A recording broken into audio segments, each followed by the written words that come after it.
ค่อยเคยได้ฮู้จักผู้หญิงคนหนึ่งเนาะเราก็เป็นคนธรรมดานี่แหละใช้ชีวิตง่ายๆแต่มีบางอย่างในตัวเราที่เฮ็ดให้ข้อยรู้สึกว่าเราผ่านอีหยังมาหลายกว่าที่เห็นคือกันก่อนหน้านี้เราเองเคยมีความรักที่ดีเป็นความรักที่หลายคนเบิ่งว่าลงตัวและเหมาะสมกันเพราะว่าทั้งสองคนมีฐานะชีวิตการงานทุกอย่างเบิ่งไปในทิศทางเดียวกันเบิดเป็นความสัมพันธ์ที่ไปเห็นก็ต้องคิดว่าน่าจะไปต่อได้ไกลแหละแล้วข้อยก็เชื่อว่าเราก็น่าจะคิดแบบนั้นคือกันเราบ่ได้คบเล่นๆบ่ได้เพื่อใจเราลงเอยกับความสัมพันธ์เทื่อนี้แบบคนๆนึงที่เชื่อว่านี่แหละคือคนที่แม่นสำหรับเราแต่อยู่มามื้อนึงทุกอย่างก็พังลงบ่แม่นเรื่องของการหมดรักบ่แม่นเรื่องของการผิดเถียงกันแต่เป็นย้อนว่าเราได้ค้นพบความจริงเนาะคนที่เรารักและไว้ใจที่สุดกำลังคบอีกคนหนึ่งในเวลาเดียวกันซึ่งตลอดเวลาที่ผ่านมานั้นมันเป็นความสัมพันธ์ที่ถูกเสื่องไว้ความรู้สึกตอนนั้นค่อยคิดว่าเฮาอาจจะบ่ต้องอธิบายอีหยังหลายดอกมันบ่แม่นเพียงแต่เรื่องความเสียใจแต่มันคือการที่เฮาถูกทำลายความเชื่อความรู้สึกความผูกพันที่เฮามีต่อคนคนหนึ่งและก็ต่อความรักทั้งหมดนั้นทุกอย่างที่เคยมั่นคงก็กลายเป็นคำถาม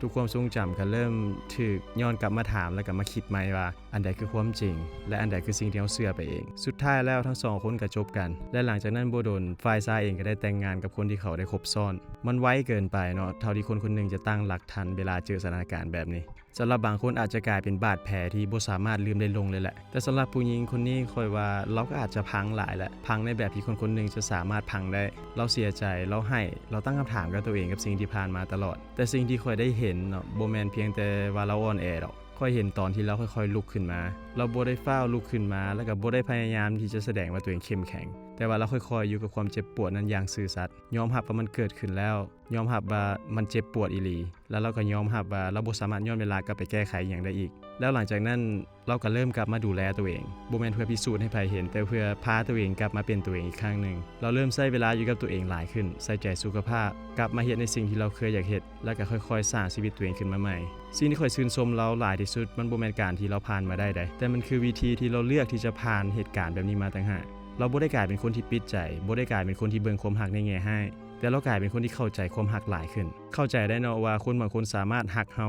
และในขณะเดียวกันก็เลือกที่จะทำให้เฮาได้คือกันเข้าใจว่าความเหมาะสมบ่ได้แปลว่าเขาจะซื่อสัตย์ตลอดและก็เข้าใจว่าการที่ไผสักคนนึงเลือกที่จะไปมันบ่ได้แปลว่าเฮาบ่ดีพอซึ่งในมุมมองของข้อยเองเนาะข้อยบ่เชื่อในความสมบูรณ์แบบอีกละบ่ได้เชื่อว่าคน2คนที่เบิ่งเหมาะสมกันจะไปกันได้เสมอข้อยเชื่อในความชัดเจนเชื่อในความสม่ำเสมอและก็เชื่อในการเลือกกันซ้ำๆอยู่ทุกมื้อหลายกว่าผู้หญิงคนนั้นเฮ็ดให้ข้อยเข้าใจว่าความเข้มแข็งแท้ๆแล้วมันบ่แม่นการที่เฮาบ่รู้สึกหยังเลยแต่มันคือการที่เฮารู้สึกทุกอย่างแล้วก็บ่ปล่อยให้มันทำร้ายตัวเองอีกเราเองก็บ่ได้ฟ้าวไปเริ่มต้นใหม่กับไผบ่ได้ฟ้าวหาคนมาแทนทีแต่เราเลือกที่จะพอกับตัวเองก่อนและข้อยคิดว่านี่แหละคือความรักแบบผู้ใหญ่มันบ่แม่นการแล่นเข้าหาความรักตลอดเวลาแต่มันคือการที่เฮารู้ว่าเมื่อใดที่เฮาควรจะหยุดเมื่อใดที่เฮาควรจะถอยและเมื่อใดที่เฮาควรจะกลับมาดูแลตัวเองให้ดีขึ้นทุกมื้อนี้ข้อยว่าเราดูดีขึ้นหลายบ่แม่นเพียงแต่ภายนอกแต่มันคือแววตามันคือความนิ่งความมั่นคงภายในจิตใจตัวเองเราเองก็บ่ได้ต้องการให้ไผมาเติมเต็มแต่เราก็พร้อมถ้าหากมื้อนึงจะมีไผย่างเข้ามาในแบบที่บ่ต้องเสื่องบ่ต้องลบบ่ต้องหลีกไผอีกและสำหรับข้อยเองเนาะข้อยก็ได้เห็นเนาะว่า